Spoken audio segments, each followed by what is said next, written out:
Good evening, everyone. Welcome to the Footy Express Show.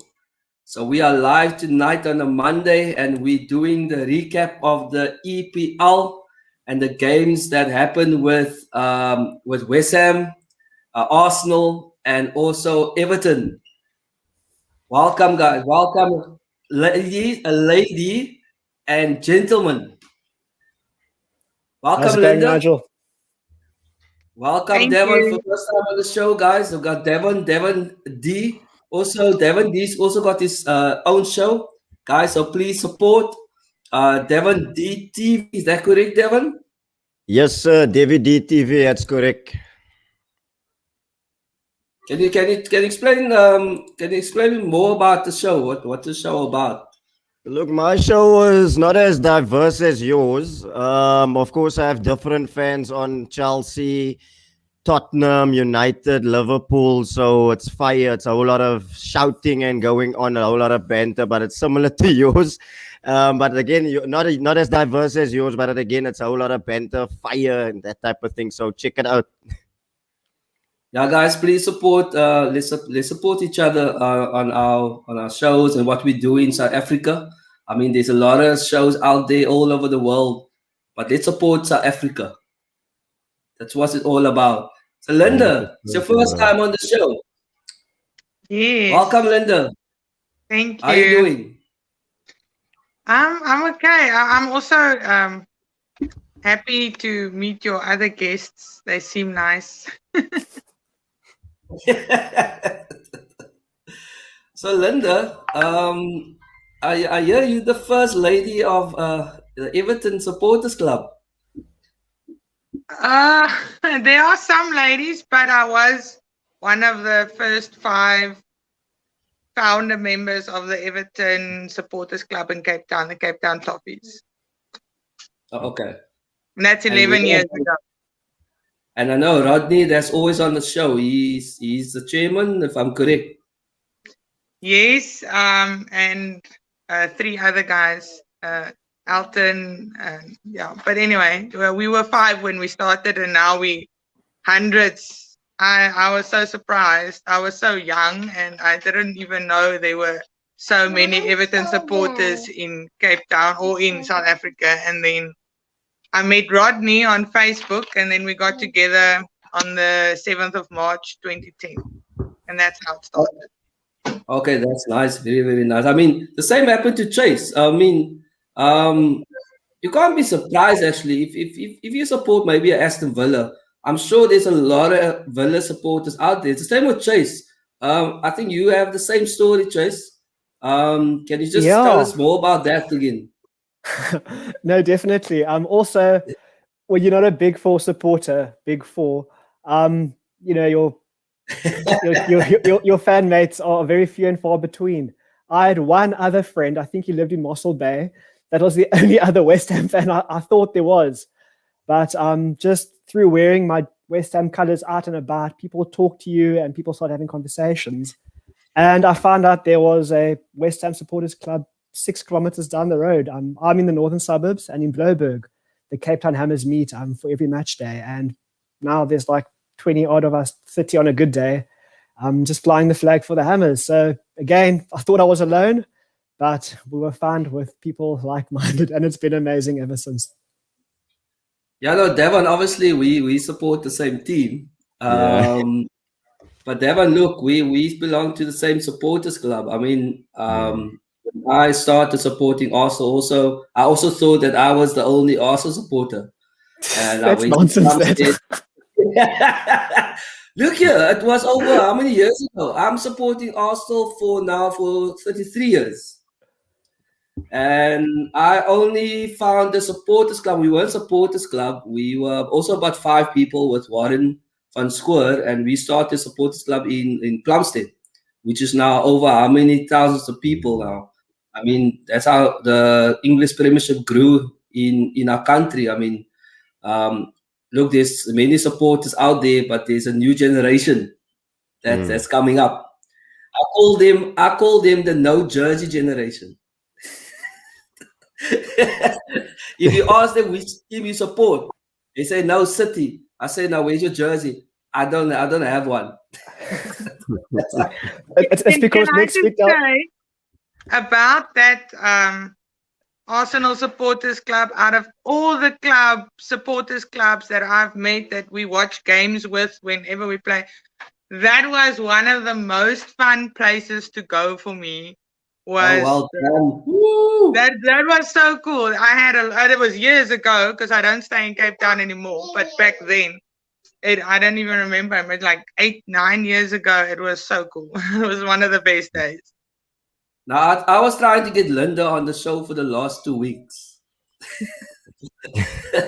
Now, Linda, you're quite busy. I mean, you have your own business as well. But look, after the show, I have a section where we advertise small business. So you can tell us more about that though later in the show. Is that okay? That's cool. Thank you. Okay, no problem. So, guys, what we do on the show, guys, we have news flash. Okay, we just go through the latest news that's happening in the EPL. So we just want to go there. So news flash. So what's happening out there?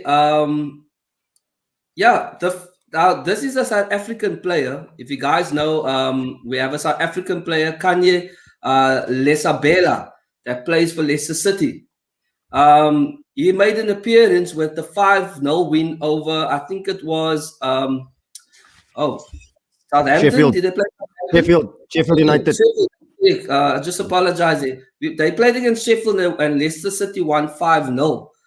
And he made an appearance. I mean, I think he's the second South African in a long time that actually made an appearance. I think it was Tau that plays. So this is quite good. I think he's about 21 years old, upcoming star. Actually, they actually seem that he's highly rated, and he's scoring goals for the youth system for Leicester City. So, guys, I mean that's good for South Africa. Hopefully, I hope he will make the Bafana team. I think he probably did. I'm not sure though. I'm not following the Bafana at the moment, to be honest. But I really, this is the upcoming star, and I hope he does well at Leicester City. The next news here is Zaha. This is a big one for me. I mean, what's happening here, viewers, is that Zaha refused to bend down. So that's a big. Hey, I back him. Sorry to break your word. I back him on this, and honestly. Yeah, no, I totally agree. I mean, the reason why he don't want to bend down anymore, he says, why must I still do it if we still getting abused on social media? I mean, he's got a good point.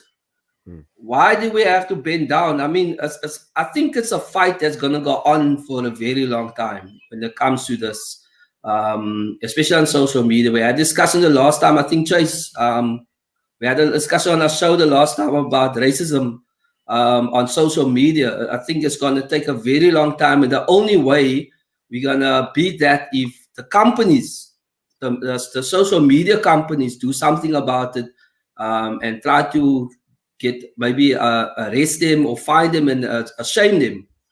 But it's going to be hard, though, because these people have fake accounts. You know, I don't know how they're going to do it, but they need to do something about it.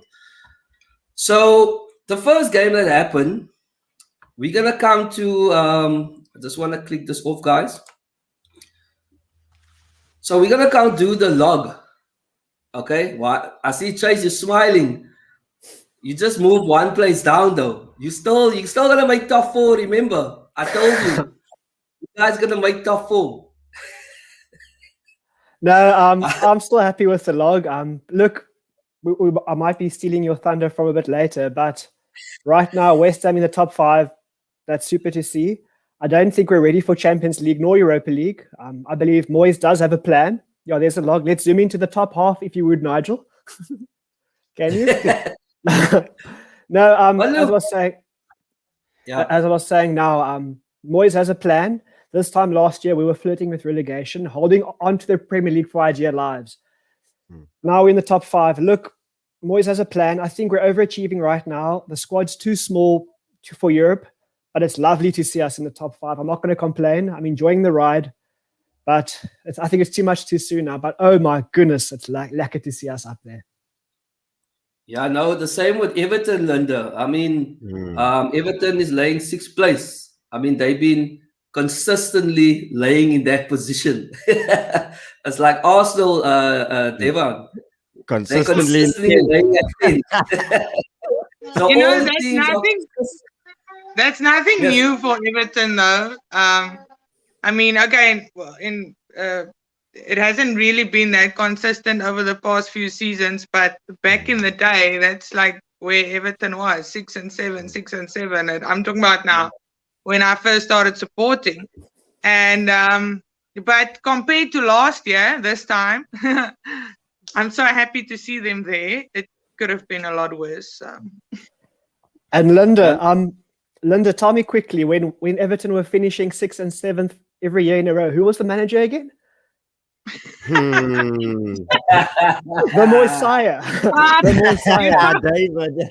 Okay, well, he was one of my favorite managers, but I'm happy with what we have now compared to a few in the past. But David Moyes was good for us at that time. Not so good for Manchester United, but you know, happens. Yeah, no, look, I mean, I didn't like when the Manchester United supporters treated him. I mean, he's done a brilliant job at Everton. And I think someone to replace Ferguson, whoever came after him anyway, would have been fired because of what Ferguson had done at the club. The same with come to Wenger. Whoever came after him, the expectations is high. How are you going to replace these people? That's going to take very, very long. I don't think any manager or any club in this world can replace Alex Ferguson. That's just my opinion. I'm not sure what the Liverpool supporters. I was quite surprised that the Liverpool supporters last week on Friday said that United is Ferguson is the best manager in the world. So yeah, you can't argue about that though. But let's come to West Ham. Chace, we talk about your game.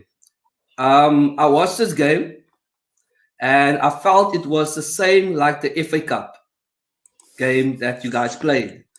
You can explain me more about this game because it wasn't a quite interesting game, just like the FA Cup. I mean, the goal that came was an own goal. Was it? I had no idea. Thanks for breaking the news, Nigel.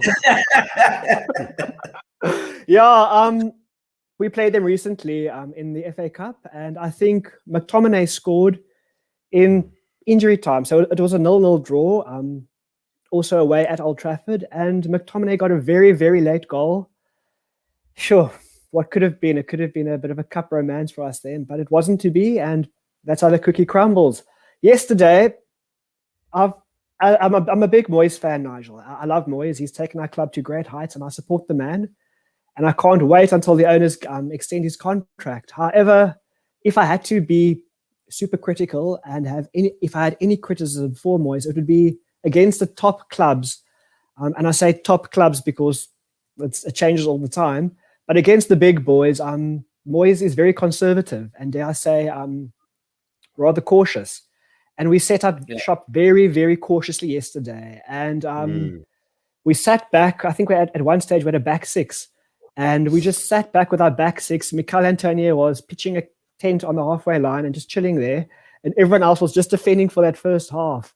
And here's the thing. West Ham only started playing. We only came out of our shell once Craig Dawson scored that own goal. And he never knew much about it. It came from a Bruno Fernandes corner, probably 100 miles an hour. It knocked him. It went in the net. And it happens as a centre back. It's an occupational hazard. You're going to score an own goal every now and then, and that's unfortunate. And Dawson has been amazing this season. He's scoring goals on the other end. He's keeping clean sheets. So he's a great player. I love the guy. It just sucks that it happened. But again, after that goal, that's when West Ham woke up. And it's a shame that it took us to concede a goal to wake up, but we woke up. And then also we took off Mark Noble, bless his soul, and young Ben Johnson. We brought on Ben Rama and Lanzini, and then the football improved. And I think Peter Drury even said, now we've got a game on our hands. And the game did improve once we conceded. Unfortunately, we never had enough in us to score a goal. But yeah, going to Old Trafford, especially with this current Man United squad, they're very strong.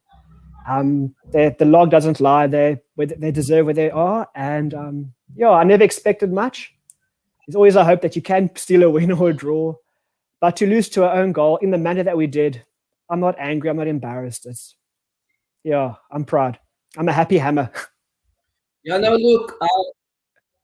look, when I watched the game, I thought it's going for a draw. The same like the FA Cup game. But I just feel that Moyes, I'm not sure if it's tactics. He wants to sit back and maybe hit them, the big teams on a counter. But with all the so-called top 6 teams, he actually sat back. I'm not sure if that is his tactics, though. But that's the pattern, Nigel. But also, a very similar thing happened last week, Monday. We played Leeds United. And for the first 15 minutes, Leeds were all over us. And I was like freaking out. I said, I couldn't believe this. You know, you wait all week to watch a game. It's a late Monday game. The last thing you want is to lose. And then for 15 minutes, Leeds were dominating us. And eventually West Ham woke up and we won 2-0. So something about West Ham absorbing the pressure. And it's a funny one. But I'm glad we won last week. This week, our own goal. But if I look at the log, there's still lots to smile about. Yeah, Devon, how do you feel another London team being on top of Arsenal? I mean, what's happening?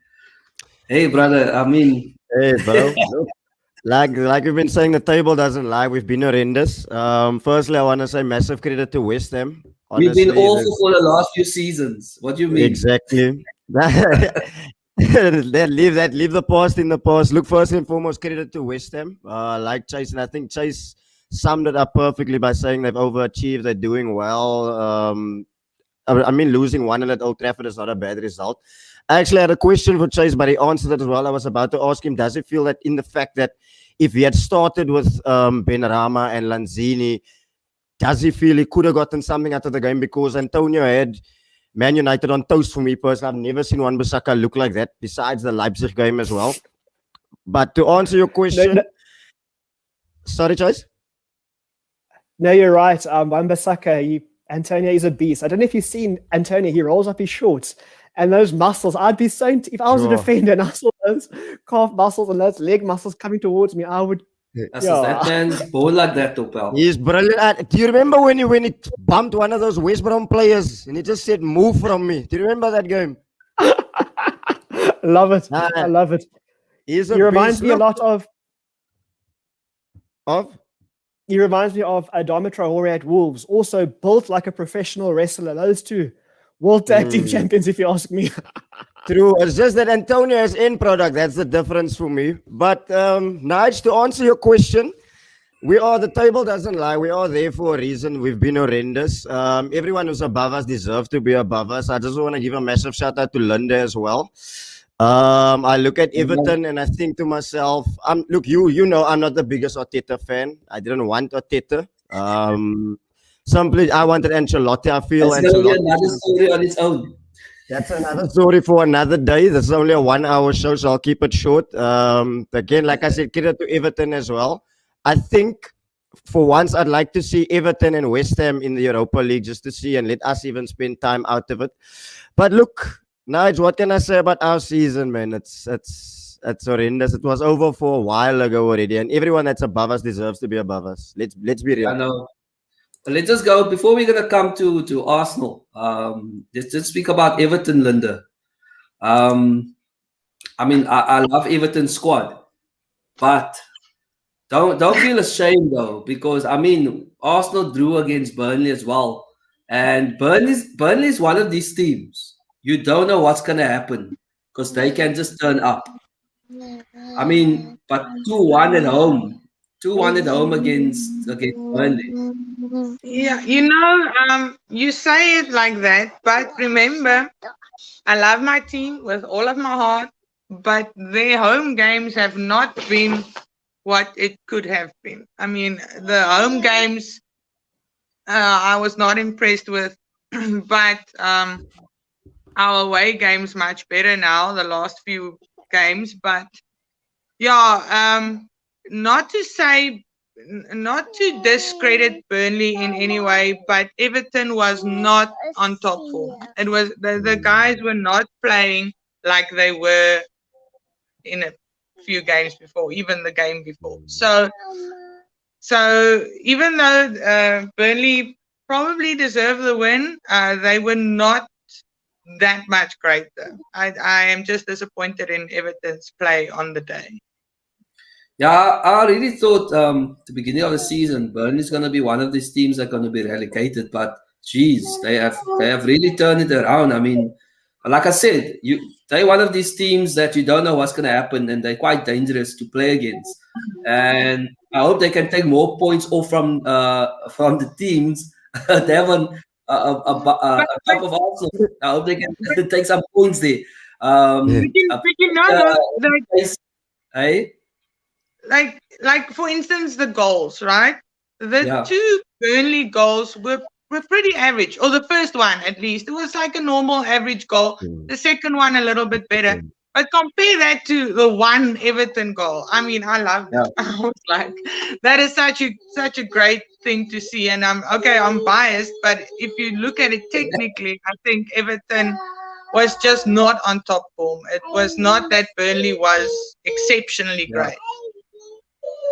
Yeah, do you think Calvin Lewins? I know he's got the same surname as me, but don't worry, I'm not related to him.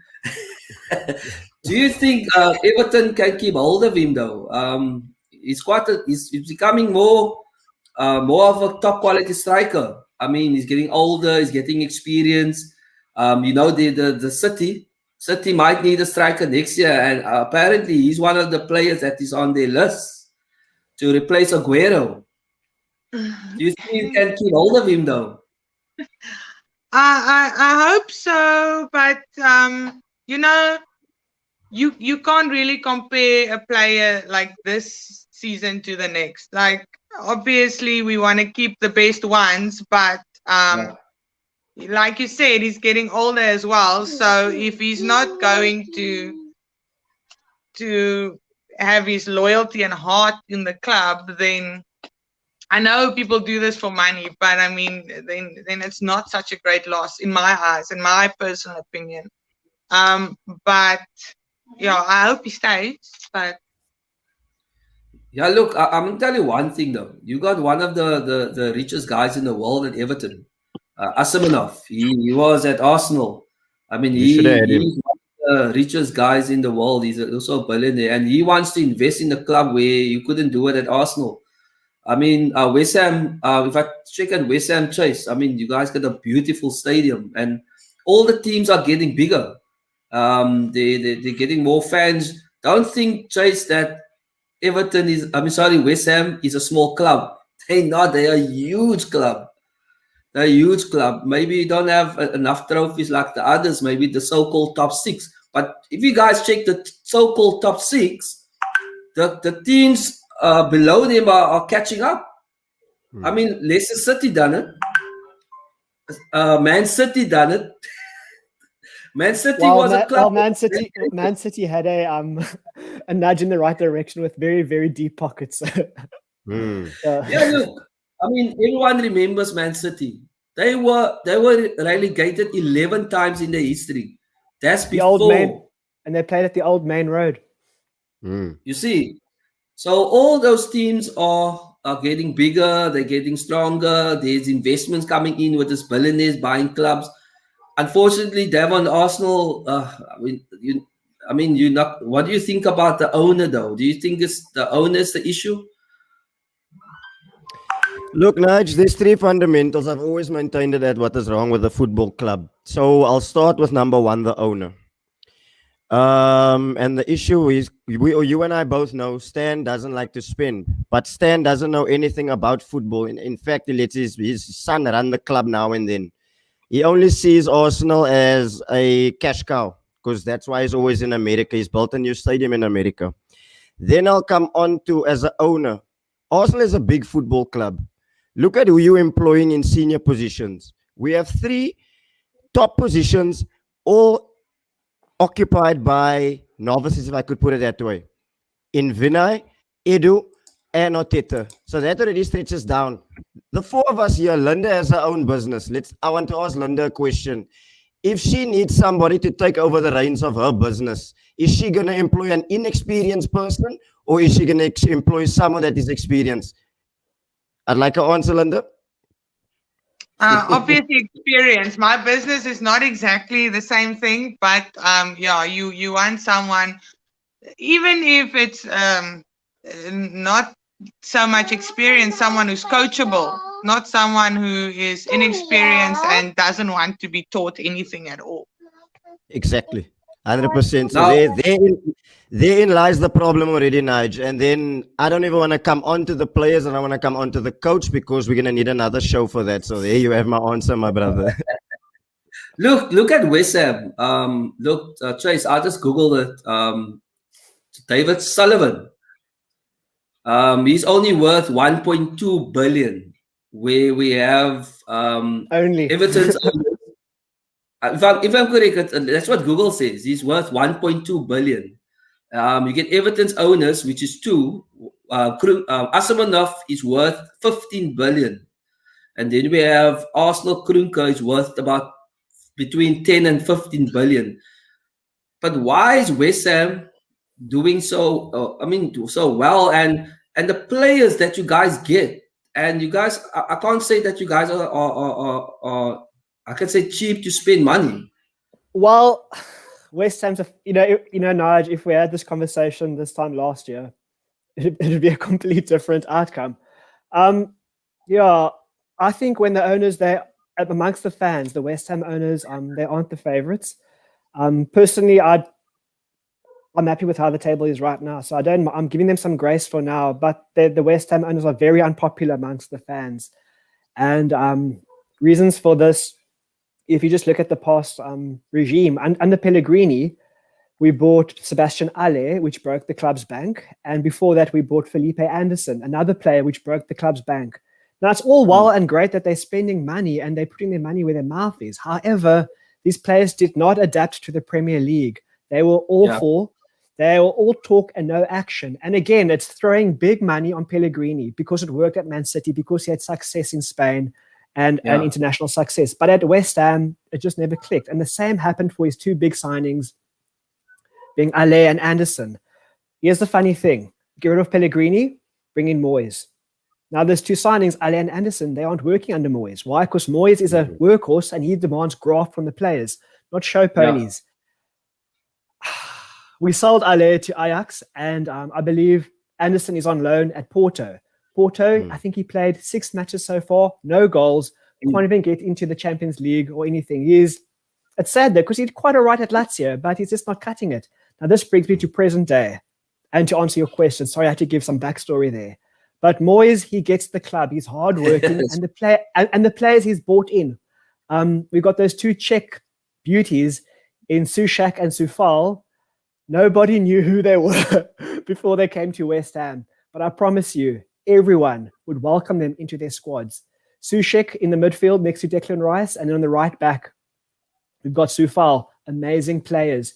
We also bought in Jared Bowen from Hull City, from the Championship, not from big clubs in Italy or in anywhere around the world. The Championship, guys who are willing to roll up their sleeves and graft hard. Jared Bowen, amazing. You did some amazing things yesterday too against Man United. He scored a few goals this season as well. Above that, Moyes is improving the squad. A few years back, I was like, Sal Ogbonna, Sal Cresswell, these players are moving on. But what is Moyes doing? He's improving them. Unfortunately, our own goal scorer, Michael Dawson, he's on loan from Watford, I believe. Craig Dawson, Craig Dawson, he's on loan from Watford. When we signed him, I wasn't keen. I was like, why are we buying these donkeys? We don't need this guy. I was so wrong. I admit I was wrong, because Moyes has improved Dawson and he's scoring goals. He's keeping clean sheets. So yeah, it's the Moyes factor. I'm sounding like a stuck record here, but it's not about throwing big money. It's about being wise with your money, about scouting proper players. And it's not about 100%. Personalities. It's about grafting players. And if you look at Arsenal, the youngsters, Young Smith Rowe, doing incredible things. That is the future. Facts. It's not about the Thomas Partys and the Pepes. Yes, they're good players. But as if the future are hungry. I mean, look at Declan Rice. Again, he was released by Chelsea a few years back. Probably thought, okay, there goes my big shot. Now he's an England international. He's the first name on the West Ham sheet. And the future, it's bright and promising. Yeah, no, look, see, the reason why I brought up that about the money and that, for me, it's not about how much you have in the bank. It's about investment, buying the right players, your scouts. Devon, Arsenal just released and fired most of their scouts. I mean, that is bad. The people that found all these youngsters, they were fired by Kroenke. I'm not sure who fired them, but they were fired from Arsenal Football Club. And yesterday's game, I'm sure any supporter, it doesn't matter who you are, even Linda, if you really check the score, when it comes to Arsenal versus Spurs, Chace, Let's it get on was to this. 2-1. Let's get on to it. Let's get there. Come on. You beautiful Gunners, thank you. I love I beating mean, them. I lot. was surprised. I was surprised with the score. And Make everyone it was bigger, surprised. Nigel. Make it bigger, Nigel. Hey? Make it bigger. And this Look, was a big game. one thing Arsenal and West Ham have is a very irrational hatred towards Tottenham Hotspur. And I'm glad we both beat them with the same score. Yes, West Ham's They are main the rival. smallest clubs you can get in London. One thing, well, I was going to say something now. Yes, there's lots of clubs in London. Obviously, West Ham's main rivalry is Millwall, but different divisions, we don't play them often. And all the London clubs have a bit of argy-bargy between them. But one thing about West Ham and Arsenal, we cannot stand Tottenham. I just love it when they lose. I just love it when they lose. So I love it. You glorious Gunners, thank you. Even Everton hate them. No, I won't go that You must. far. No. Sorry about that. No, I'm not happy with them all the time, but I would rather, if they play against Liverpool, obviously they're not so bad. Before we're gonna give Devon talk about the game. The problem with Tottenham Hotspurs is they think they are a big club, but they're not, because they coming fourth place doesn't make you a big club. It's all about silverware, and that is something they don't have. Devon, tell us more about this game, buddy. Bruv. Look, let me be honest with you. You see, when it comes to a North London derby or derby, Chace can tell you first get pumped up. Then afterwards, you go through the motions. Then the nerves start to sink in. Then a minute or 5 minutes before the game, you're anxious for the lineup. Now, when I saw the lineup and I'm seeing Aubameyang not in the squad, I'm fearing for the worst. And I'm thinking to myself, oh my word, Arteta, what have you done? Anyway, I'm thinking this can either go one way. He either gets it right or it can go tits up. But then when I heard what happened with Aubameyang, it came late to training. Apparently, it's not the first time that he's done this. I thought, you know what? Good shot. Because it shows that no player is bigger than the club. If you cannot be disciplined enough to show up on a North London derby on time, then you get dropped. Nobody's bigger than the club. Anyway, I saw Smith Rowe, I saw Saka, I saw Martin Odegaard. I'm thinking to myself, okay, a lot of creativity. But like Chace said, Smith Rowe, youngsters that understand the derby. And let me tell you, we bossed them. I thought, Nigel, we should have easily been up 3-0 in the first half. But Yeah, they're supposed to be 4-1 up at halftime. I must admit, when Lamela scored that Rabona goal, I'm thinking to myself, gee, this is just so typical Arsenal, all over them one moment, and then here we go. But Kieran the Roadman Tierney, my Scottish braveheart, took it to them, and we rinsed them on that left side. Gareth Bale in Kieran Tierney's pocket, Odegaard equalized. The Lacazette penalty, you know what, Nigel? I've seen them not given, but in fairness, Sanchez was rash. So I can understand that, but you know what? Our luck has been so off this season. I don't care. We won the game. They ended up with 10 men. They Can I must go tell back you why into it's a penalty? Can I tell you why it's a penalty? Okay, I know he took a scuff of a shot, but remember, you can take a shot, but you still have a chance to recover. So what happened? He took Lacazette out within a few seconds of the shot. His foot Even was if high. you take a shot, you can still recover and maybe try to get the ball. But that's why it was a penalty for me, because he took him out without the ball. He didn't go for the ball at all. He took the player out. And that's why for me, and that's why I read that that's why it was a penalty. Because you can still recover after that kick miss. True. So that for me is a penalty, clear penalty. I saw it as well, and look, I can understand why Jermaine Genius is salty, even though he is a salty person. But look, for me, look at the David Luiz one against Wolves. So sometimes they go for you, sometimes they don't. Personally, for me, we deserve to win the game. We nearly threw it away at the end in typical fashion. Arsenal never make it easy for themselves. But at least given in a season that we've had like this, that's always sweet winning them a lot, I can tell you. So I'm enjoying it. I'm buzzing. In the bigger picture, in the grand scheme of things, it does nothing for us for league position because we're still consistently in 10th. Paul's confidence for Europa, we have to go all out now in Europa. He's already placed all his eggs in that basket. So yeah, happy days for now. Yeah, look, to be honest, if you check at the points, if Arsenal is consistent, which they're not, if they can be consistent, I mean, Chace and Linda, you would agree with me. They are 2 points off Liverpool, that's the champions, which are awful champions. I mean, Arsenal done so badly, but they are 2 points. That's mad. Behind Liverpool. That is bad. But the thing is, they are about 10 points behind Chelsea, which is 4th place. And then win with the game in hand. So if they win the game in hand, right, they can be obviously 7 points. But so I don't think we're gonna make top 4. But I think they can make 6th or 5th place. But that depends if West Ham and Everton basically does badly. And I don't think that if you check Everton and West Ham games, they don't lose much. So that is the problem for Arsenal. It's just they have to win every game if they want to make even in that 4th place or even top 6. And West Ham who's Arsenal playing next weekend there, Nige? West Ham. I was about to bring that up. Oh, Chace. West Ham and Liverpool afterwards. Chace, I think we need to do a preview show for that one. Get 2 Arsenal supporters, get 2 West Ham supporters. Just one-on-one, Nige, in the ring. Just one-on-one. Oh, that's gonna be a big one. Look, sorry, Nige. Chace, I have a question though. Sorry, not to go off topic. Chace, No. You mentioned something about the fans, and the fans are not the biggest fan of the owners. They don't like the owners much. Yes. Obviously, Liverpool, they will say they're missing the 12th man. Do you feel West Ham are one of the teams that have actually benefited without the fans being in the stadium?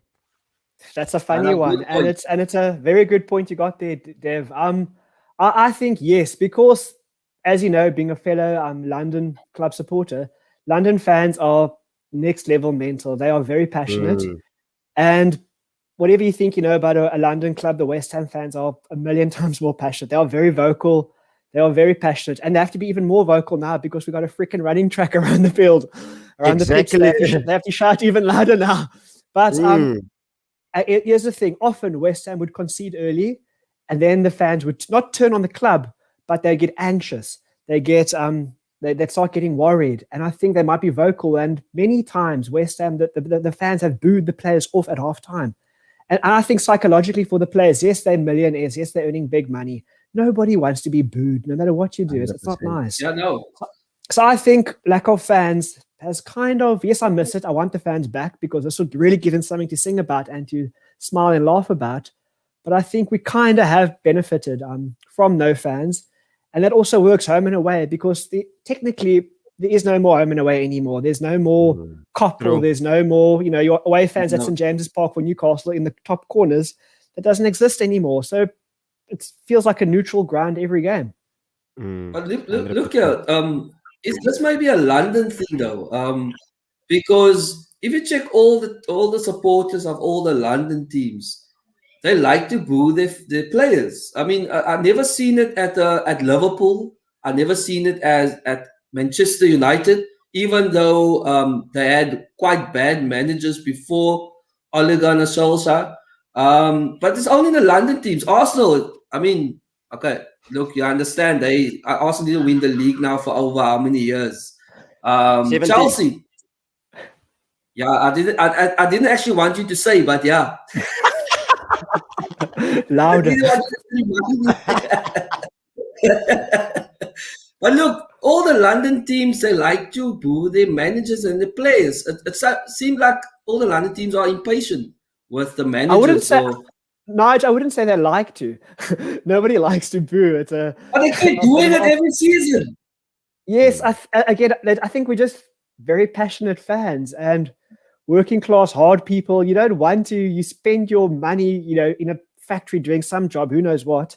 Your only release is a Saturday afternoon at the football, and then they disappoint you. It's like you need to get rid of that. You need to blow off that steam. And I just think it's an outlet. It's not. Again, it's not nice to see. I don't endorse it. But it is very popular amongst the London clubs, and it's I don't see it at Everton. They have no reason to. See it at Everton. I mean, if Linda go watch a game, she will be wearing there. I think maybe the pressure is different. I think the pressure is different. No, I think it depends on who the manager is, and especially there. Every club has its hooligans, some more than others. Sorry, you guys. But anyway, so you do see it at some clubs more than others. I think it depends on who the manager is. I mean, I am not someone who would do something like that, but there have been a few managers at other clubs that if that was my manager, I would probably have booed as well. It's not my style, but it depends on who it is. Yeah, Devon, every game, Devon boo Arteta. I mean, me and Devon had many discussions about Arteta, but one thing I can say about Arteta is that he's too inconsistent with his lineup. By now already, he's supposed to know who's his starting 11. And I mean, there's one example, one player is Cedric Soares, one of the most underrated right backs in the Premiership. This guy, he does a job. He does a job for you. And the next game, he's out for 3 games, which is, I mean, how are you going to get a flow? You need to play the same players so they can get a flow. And that is, if I check West Ham and Everton, they have the same starting lineup, but 95 or 98% of their players are the same every week. So that's the problem I have with Arteta, and that's why I think Arsenal's laying 10th, because there's no flow in that team. Every time you swap Aubameyang striker and then you swap Aubameyang into the left, make up your mind. What do you want? Where does this player want to play? I think he's still trying to find himself. Another reason for people showing disrespect is someone's age and experience. And 100%. That's what I said yesterday. Sorry, Linda. No, I think that is also a big reason. He's not as he should be, but he's not as experienced as someone like Yeah, but if you West Ham and Everton. I mean, I'm all about the process. I understand the process. David Moyes, so I will include West Ham. Look, I understand the process, guys. I understand the process is holding. You're gonna take a year or two. But if you want people to trust a process, you need to have at least positive things happening. For a club like our 10th, pathetic. That is for me unacceptable, because that's half of the log for a big club like Arsenal laying 10th. If you want people to trust the process, then you can't lay 10th. You understand? That for me is a problem. And look, I have no problem with the process. Yes. No. You go finish. You finish. I have a question. I want to play devil's advocate. Go ahead, buddy. Yeah. So look, I do get upset. Chace and Linda, I do get upset with him. I do shout sometimes. I want him up, but now I understand that I'll give him another season. I want to give him another season, because next season they're not going to fire him, Devon. That's one thing. Devon is devastated over this. He's not going to go. I know Nigel's right. He's not going to go.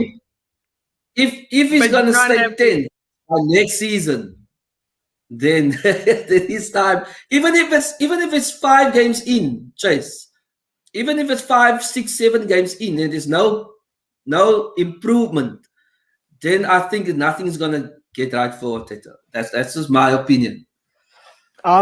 Would you prefer having Unai Emery back or?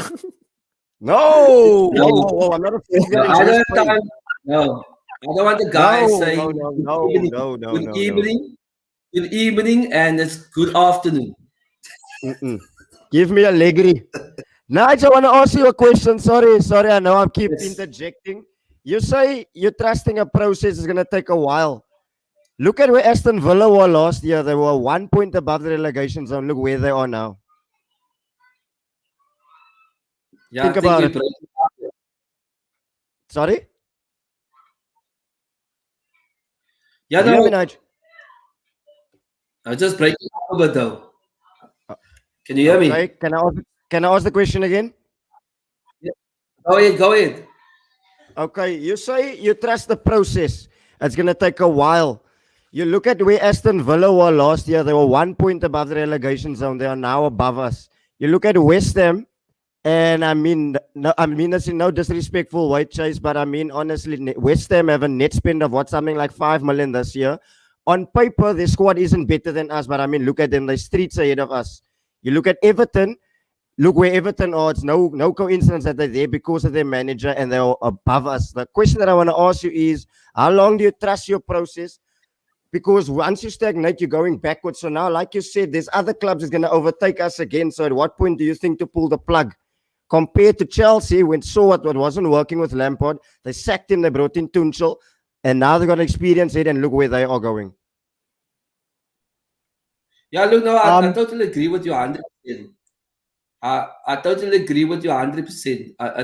It's not like maybe the wording is wrong. I don't trust the process. I understand what he wants to do with his process.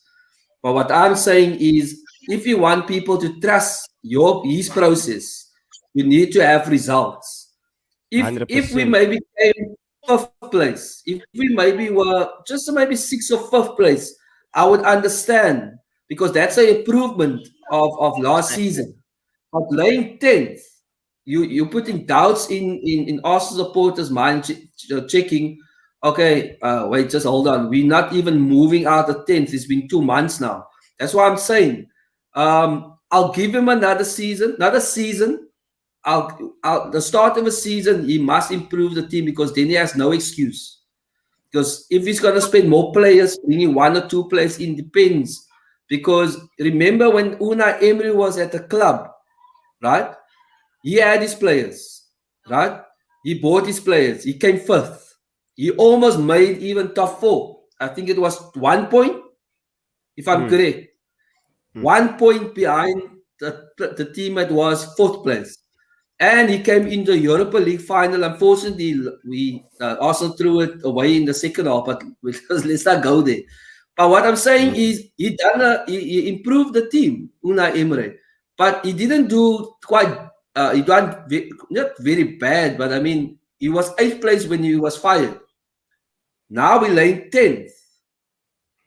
I mean, and Arteta brought his players in that is much more quality of what Unai Emery bought. So why are we still laying 10th? We're supposed to be improving of the players. I mean, Partey, Odegaard. I mean, these are big players. Atletico Madrid, Real Madrid. You have no excuse. I'm sorry. I'm going to give him 10 games next season. If he's not within that top 4 of next season, and depends on the points, then it's time to go.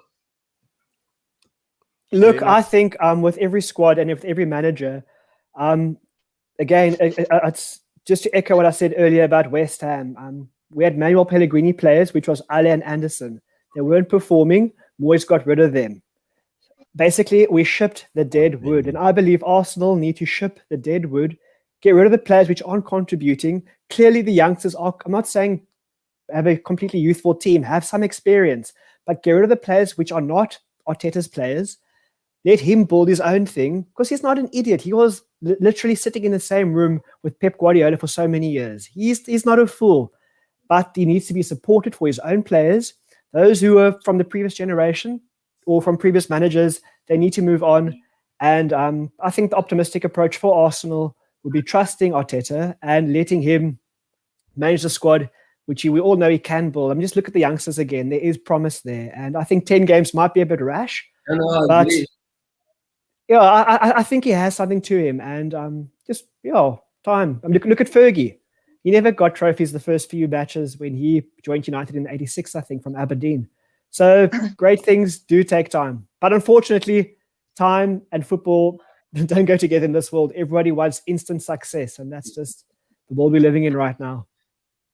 I don't think the younger managers get respect. And that's why I said, if I see someone said, yeah, Benjamin said you sack the manager when the players stop playing for him and Arsenal is still playing for Arteta. I don't agree. I don't think they do that. They don't. That's a hard one, though. I don't know. For me, it's a tough one to answer. When you see, we can only speculate when it comes to that. If players are playing for the or not, you can only speculate. I mean, the media will bring out all the stories about there's stuff happening there and there.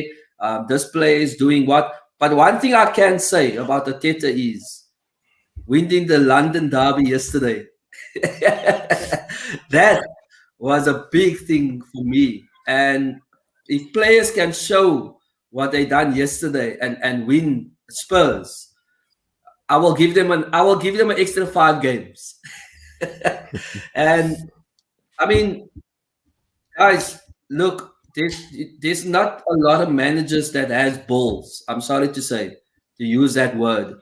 And what he done with Aubameyang yesterday, I respect that for what Arteta has done, and that gives me a little bit of more light.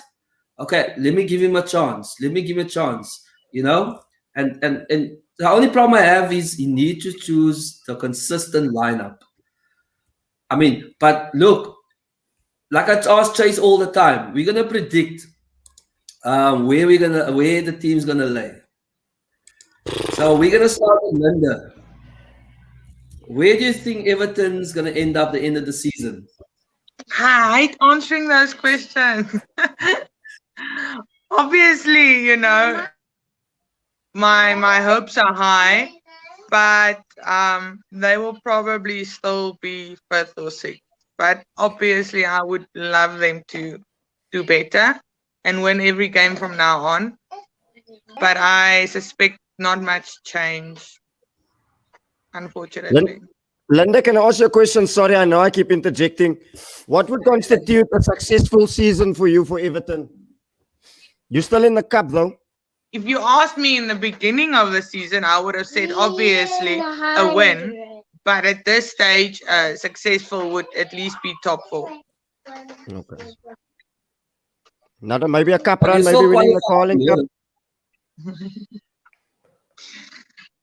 You know, yeah. I don't want to make predictions. It's like I've made predictions. You know, I can just quickly say I once walked out of a game because I thought I knew how it was going to end. It was a Manchester United Everton game, and it was like in the last minute or whatever. I think it was in 2010 or 2011. 2011, and I walked out of that guy's house in Strandfontein, the Manchester United people's house. Ricky. I walked out of Ricky's house and I went to have a drink outside because I thought it was done. And then Everton just came and they won the game. I was like, I didn't even watch the last 2 minutes because I just walked out. So I don't like to make predictions. I laugh about it now. But predictions is not my thing. True. Chace. Yes. Chace don't like this either. No, look here. I'm very optimistic when it comes to West Ham, but I'm also very realistic. West Ham, for the size of the stadium, for the squad we have, we should not be flirting with relegation. I believe we're a top 8 club. If you look at the Premier League, you got your big 6, but then you got teams like Everton, you got your teams like Leicester City, big strong teams who are always going to be there and thereabout. And I believe West Ham are in the same echelon as those teams. So I always say I start every season hoping for the top 8, and I'll settle for a top 10, but definitely not relegation. This season, however, as we all have seen, West Ham are doing phenomenal. Again, to echo myself and to repeat myself from earlier, I don't think in Moyes' plan it is to finish this high. Yes, we are this high, and it is what it is, and the log doesn't lie, but I don't think the squad is ready for the Champions League. The Europa League, it's a poison chalice. You're playing in Krakow one night, you're back in London the next night, and then you're in some Romanian donkey farm cabbage patch the following week. It's very, very tricky. And I don't think West Ham are there yet, because let's say this, we do qualify for Europa League. Then we're going to throw money mindlessly. And that's not the solution. We all remember Queen's Park Rangers a few years back when they bought Park Ji-sun and Ferdinand and some big players. They went straight back down again. So throwing money is not the option. Scout, see what you need, and then buy. So the short answer is I'll take between 7th and 5th. But I think between 7th and 5th, West Ham will finish. Devon's going to say he's going to stay at 10. Well, do you want me to be honest with you where I really think we're going to end, or do you want what I'm hoping for? What you must decide now, which one you want. Give me both. Okay. Where I think we're going to end is where we've consistently been. The whole season we've been doing brilliantly in that position, and that is 10th. I don't think we're going to end anything higher than that, honestly. There's too many, the imbalance in the table. Maybe the imbalance in the table might change my mind. Maybe that table needs to balance it out, because there's still teams with game in hand above us, that type of thing. So maybe ask me that question closer to the end once the table balances itself out. Let me just wave hello there. Hello. What I'm hoping for, really, Nige, is Europa. We must win the Europa now. I want us to win the Europa, just to get back in the Champions League, just to get that money. Do I think we're good enough to be in the Champions League? No, we'll get pammed. But we need to get back in there, because since we've been out there for the past 5 years, the decline has been miraculous. It's astonishing. So that's my thoughts on it, Nigel. How about you? Let me ask you, where do you think we're going to end, and what do you want for the season? Look, Chace, I told Chace, I'll start with West Ham. I'm still sticking with it. I told Chace that West Ham, I think they will come 4th place. I think they will put Chelsea for 4th place, because I've been Chace I've been telling Chace this in all the shows. I'm being honest with you. You guys are gonna make 4th place, and if you're gonna make 4th place, Chace, I'm gonna come to your house with a bottle of champagne. And I'll put on a West Ham jersey just for that night. And I promise you, you must go with champagne, blowing bubbles, baby, blowing bubbles. Yeah. Awesome. No one has the right to be in that top 4. I'll tell you honestly, besides City, because I have the money. Okay, no one has the right, and no one can tell me a West Ham or a Everton or even a Leicester City can't be in the top 4. I mean, you guys been playing such good football, and that's why I'm saying you deserve to be in that 4th place, Chace. Same with Everton. Everton, I think you'll come 6th place. I think you will stay there, because I think Everton has that thing when it comes to the last few games. They're just inconsistent. That is the problem with Everton. They play well.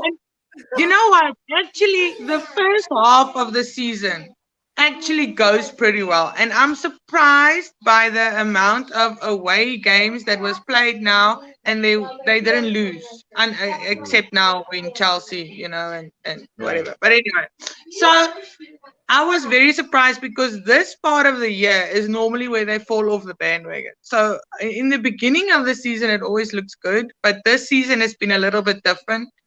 I don't know if it's COVID or whatever, but yeah, I believe that they probably can end up fourth or in the top four, but it's true what you say. It's like I get so frustrated. The last few games are like, what are they still there doing? Yeah, You no, know? that's why I think you guys will stay at sixth place. I think Nigel, with Arsenal, yes. sorry, Nigel. I see the hour mark is approaching, and I don't want to Yes, keep we you done too long, that. brother.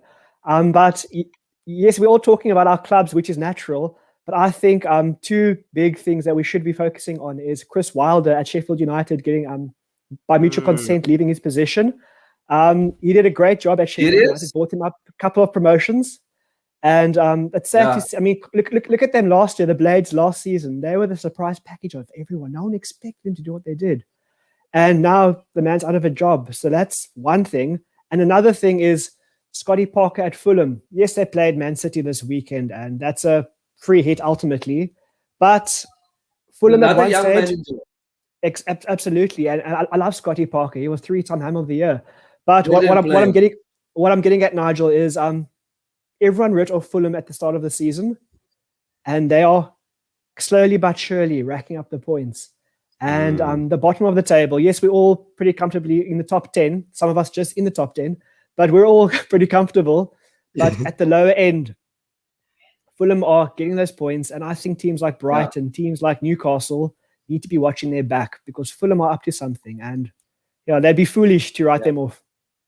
Yeah, no, I would actually like to get a Fulham supporter. I mean, if you guys know anyone that support Fulham or Sheffield and all those teams, I mean, I would love to hear from them. How do they feel about? I mean, Fulham is a big club. I mean, I remember Fulham one of the clubs that actually they grew with me, Fulham, and I think one of our South African goalkeepers also played for Fulham. Yes. There we go. And that's how I started to know Fulham when it comes to Andre Arendse. I mean, he put actually Fulham on the map in South Africa. Didn't Dikachau also play for them? Yeah, Dikachau as well. Yeah, that's it. Yes. We had a lot of South Africans that actually played in the Premiership, and then actually with our local players. That's why we have a local show. I mean, there's a lot of South Africans playing overseas that actually doing well. But my thing is, why are they not in the Bafana squad? But that will be a discussion on the local. That's another episode. Even Pienaar was. But he was exceptional. He was. Yeah, he's actually one of the best players in South Africa history. The funny thing about Steven Pienaar is he was amazing at Everton.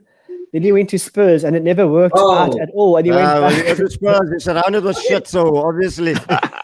What do you think, yes? Anyone that goes to Spurs becomes shit. I just want to ask something. One thing.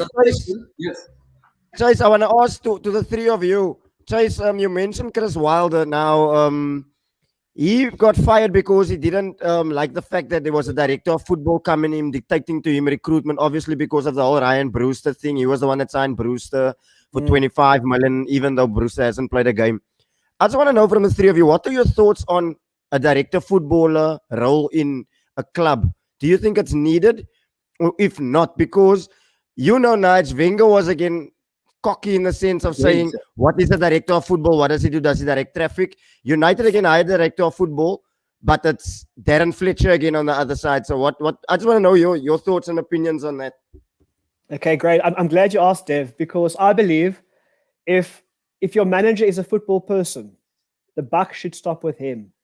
And if 100%. Your owners are like some international oil typhoons or whatever, and if the owners don't understand football, but they want to play football and invest in a club, then they would need a director of football to make those decisions. If you look at Fulham, they're owned by the Khan family. And the Khan family, they are huge shares in General Automotors, I think. They've got the Jacksonville Jaguars. I believe they own a professional wrestling company too. So Fulham, they have loads and loads of different ventures, their owners. But I think for them to understand the English style, they would need a director of football to make those footballing decisions because they aren't football people. But if your club has a footballing manager, a mature footballing manager, and I'm talking about let's say a Wenger, let's say a Ferguson, let's say an Allardyce. These guys, they know how to make football decisions. Another one you can add to that list is Steve Bruce, dare I say, or even a Big Sam. These guys know football. They don't need to answer to anyone. They've built clubs before. Harry Redknapp, also another one. They know what's going on. It's almost a disrespect for them to, dare I say, answer their questions to be accountable. So long and the short of it, if the owners don't know anything about football, hire someone. But if the owners are football men, if they are from the UK and they know the Premier League and they know what's what, let the manager run the shop. I mean, come on, you're paying the man enough. Let him be accountable for his decisions. 100%. For me, it's that look, football has changed, right? Football is getting bigger, not just on the field. Football is it's all about money now. And football are getting bigger and bigger. And the reason why they have a director of football is that, look, if you're just going to have a manager, I'm not against the director of football, but if you're going to have a manager must concentrate what happens on the field. So the director of football, it basically handles everything that's outside that field where they play. Obviously, that two have to work together, and the manager have to tell him what he wants and what is his vision for the team. And the director of football is, for me, is like a boichi. Not a boichi in the sense of, but he's the one that runs around and find these kind of and basically talk to the scouts. This is that. Agree with the transfer, whoever deals with transfer fee, whatever, all that. So for me, it's like taking weight off the manager because he needs to focus on getting results on the team. So for me, that is not a problem for me. I agree with director of football. When it comes to Wenger, I just personally think that Wenger was a little bit, he wanted to control the whole club. And for me, that messed him up when it comes to having results, because I'm not going to throw that stone about, we sold the best players, because he had good players. We signed good players. It's just he wasn't focused on this on the field, what he was doing, because he wanted to run the whole club. Exactly. And now he's basically working for FIFA because the man's got a passion for football. And now he's actually at his right post now, because he always wanted to change the game. And he's still changing the game. Now he wants to change he's going to change the offside rule now. So I think football, sorry I'm off the topic of director of football. Fine. But I think that Wenger is quite an important man in football. I think he needed to end his career at Arsenal earlier.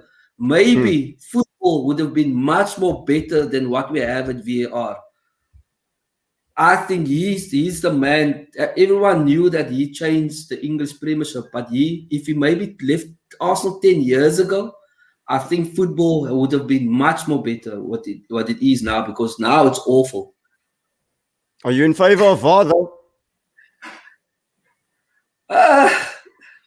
Come on, we can't. Sometimes it wins, sometimes it loses games. So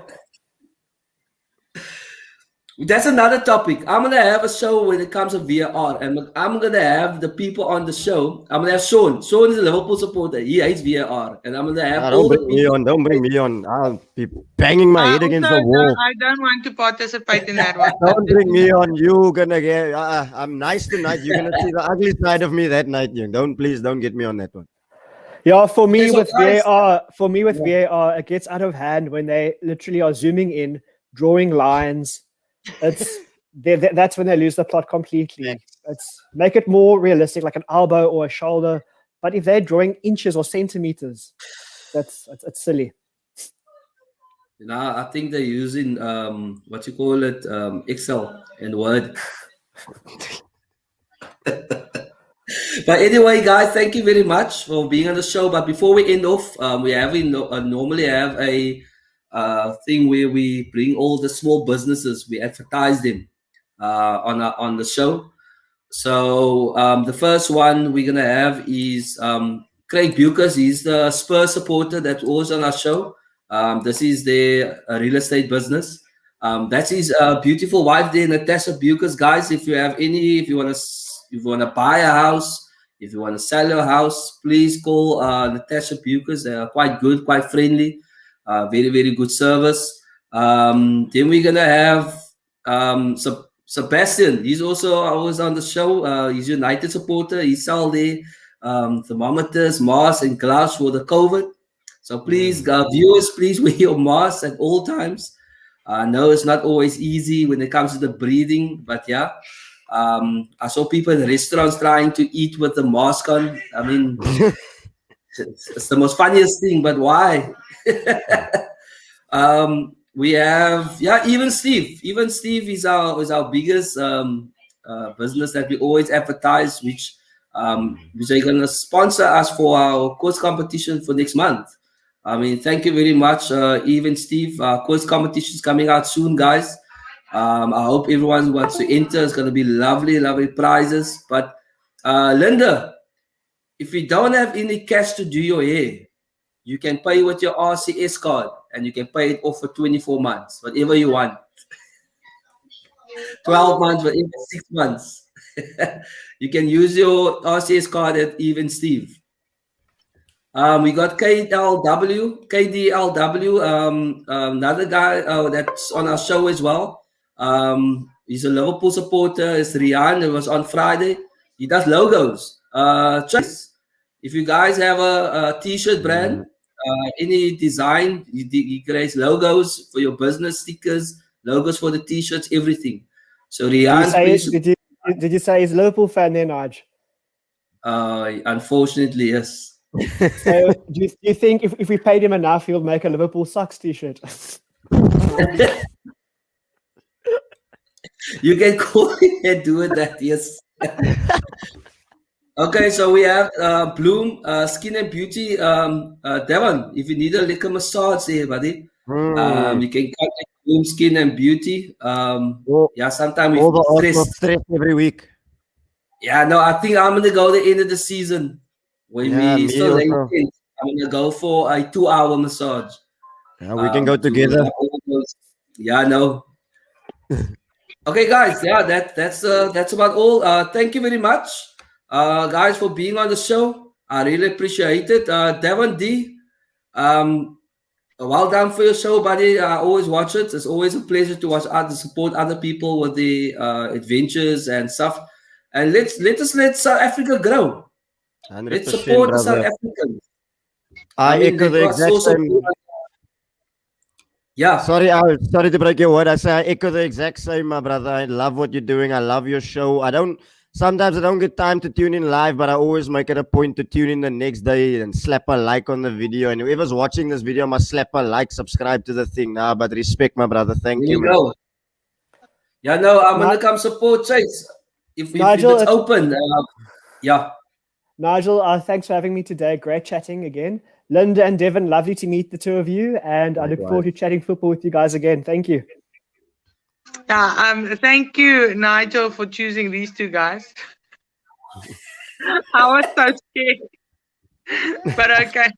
I had a lot of fun. Linda was actually quite nervous all day. Nah, don't worry. Linda, I have a question though, but it's not football related. I need your help. You see, in our household, my dad was a Liverpool fan. And every time whoever ended above who has to buy them a jersey. My mom is an Everton fan, so I'm clearly going to have to buy a new jersey. So if you can you hook me up an Everton jersey, please? Do you know Rodney? We can find one. Send the details tonight. Please, you know, my very first Everton top was brought to me from overseas when I was like 16 or 17 years old. And my last one I got from Rodney. So like nowadays I just go to Rodney. Thank you. I'll hook you up, Devon. I'll hook you up. Rodney's a buddy of mine. So yeah. But Chace, once the account is open and you guys are watching at the bar, I'm not sure what is the bar's name again, where the West Ham supporters watch. A cheeky plug at the end of the show. The Cape Town Hammers. We meet at the Royal Oak pub in Bloberg, and yeah, it's just we just sing songs. They actually call me the cheerleader because I always start the chants and the songs and the cheers. But we just have a great time together. We sing songs literally for 90 minutes and we just talk nonsense with each other. I mean, it's literally guys from all different walks of life, just like this chat today. But we have football in common, and even further, we have West Ham in common. And so it's magic. I miss it. I long for normality to come back. And I know. yeah, it's special, and football is great, and it brings people together. And yes, we have banter with different clubs, but the most important thing is that we love football, and that is the glue, I believe. Yeah, no, look, viewers, if you guys belong at the Supporters Club, Footy Express Show, this is one of our ideas. Once the country's open, we're going to do live shows at all the Supporters Clubs. So that's going to be quite fun, I think. I'm not going to wear my Arsenal jersey if I come to West Ham. I think I'm going to respect that. So maybe I must put on a West Ham jersey that day. What do you think, Chace?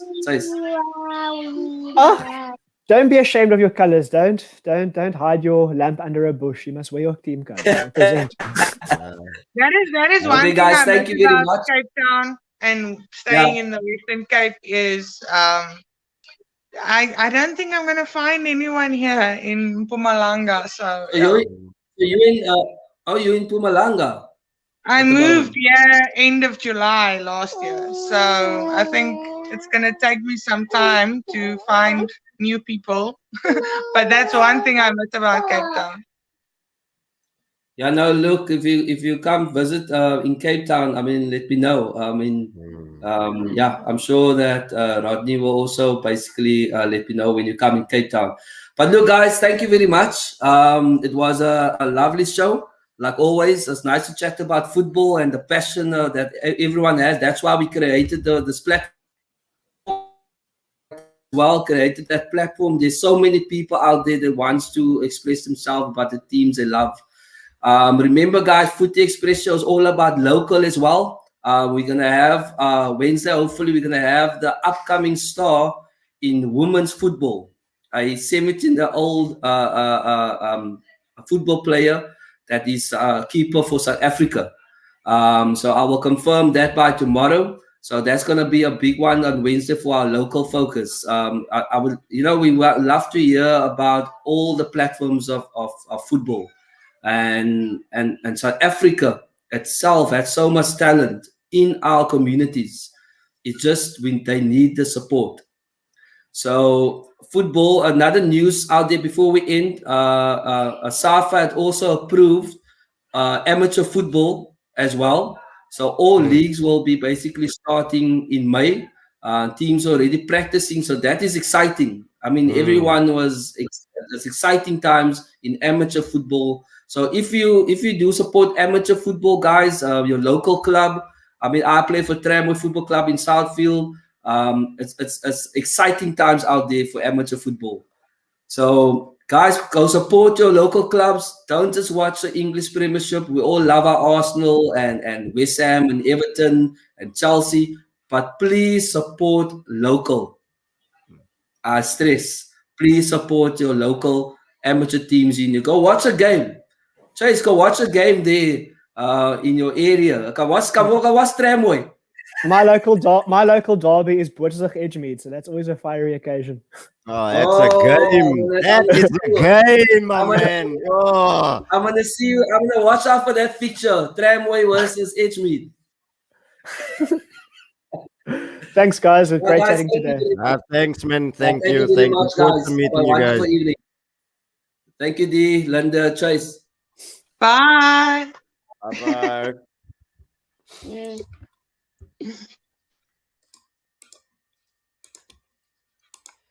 Thanks, Nige.